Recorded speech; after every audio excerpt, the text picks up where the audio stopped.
নমস্কার বন্ধুরা, চুমকি রন্ধনশালায় আপনাদের সবাইকে স্বাগত। সংক্রান্তি উপলক্ষে আজ আপনাদের জন্য এনেছি দুধ পাটিসাপটার রেসিপি। শুকনো পাটিসাপটা তো আমরা সকলেই খেয়ে থাকি, তবে দুধ পাটিসাপটা যদি কখনোই না খেয়ে থাকেন তাহলে রিকোয়েস্ট করব অবশ্যই একবার ট্রাই করবেন, অসাধারণ খেতে লাগে। আসুন তাহলে দেখে নেওয়া যাক আমি কিভাবে বানাচ্ছি দুধ পাটিসাপটা। তার জন্য প্রথমেই পাটিসাপটার ব্যাটারটা তৈরি করে নেব।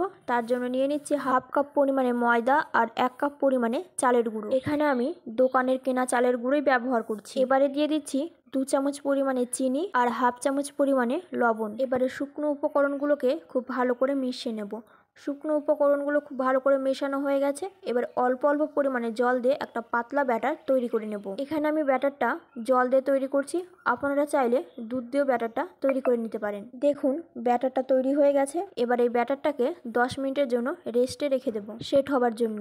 এবারে পাটিসাপটার ভেতরের পুর তৈরি করার জন্য একটা প্যানের মধ্যে দিয়ে দিচ্ছি 1 কাপ পরিমাণে নারকেল কোড়া আর দিয়ে দিচ্ছি স্বাদ অনুসারে গুড়। মিষ্টিটা আপনারা কম বেশি করে নিতে পারেন। নারকেলের সাথে গুড়টা খুব ভালো করে মিশিয়ে নেব।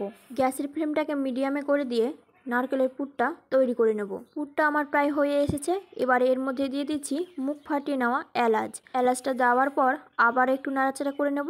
দেখুন আমার পাটিসাপটা তৈরি করার জন্য নারকেলের পুর একদম রেডি। এবার একটি পাত্রের মধ্যে ঢেলে নেব। এবারে পাটিসাপটাগুলো তৈরি করার জন্য আমি একটা প্যান গ্যাসের ওভেনের উপর বসিয়েছি।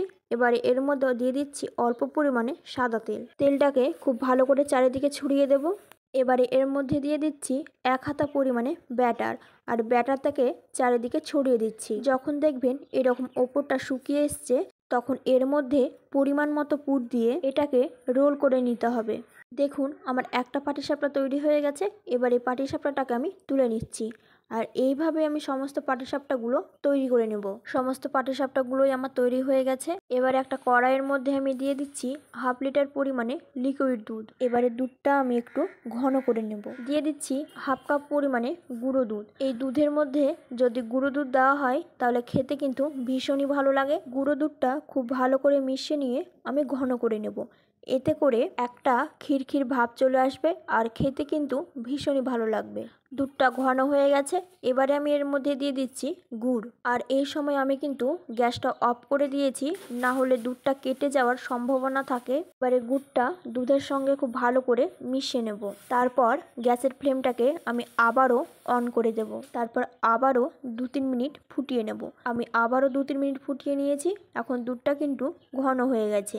এবারে গ্যাসের ফ্লেমটাকে আমি বন্ধ করে দেব আর একটা সাইডে রেখে দেব। এবারে যে পাটিসাপটাগুলো আমি তৈরি করেছিলাম সেগুলো আমি একটা থালার মধ্যে সাজিয়ে নিয়েছি। এবারে এর উপরে বানিয়ে রাখা দুধের মিশ্রণটা দিয়ে দিচ্ছি। এবারে এইভাবে রেখে দেব 2 ঘন্টা। তৈরি হয়ে গেল আমার আজকের রেসিপি দুধ পাটিসাপটা। আমার আজকের রেসিপি আপনাদের কেমন লাগলো অবশ্যই আমাকে জানাবেন। ভালো লাগলে অবশ্যই পৌষ সংক্রান্তিতে এই পাটিসাপটা রেসিপিটি ট্রাই করে দেখতে পারেন। আশা করি আপনাদেরও ভীষণই ভালো লাগবে। ভালো লাগলে লাইক ও শেয়ার করার অনুরোধ রইল।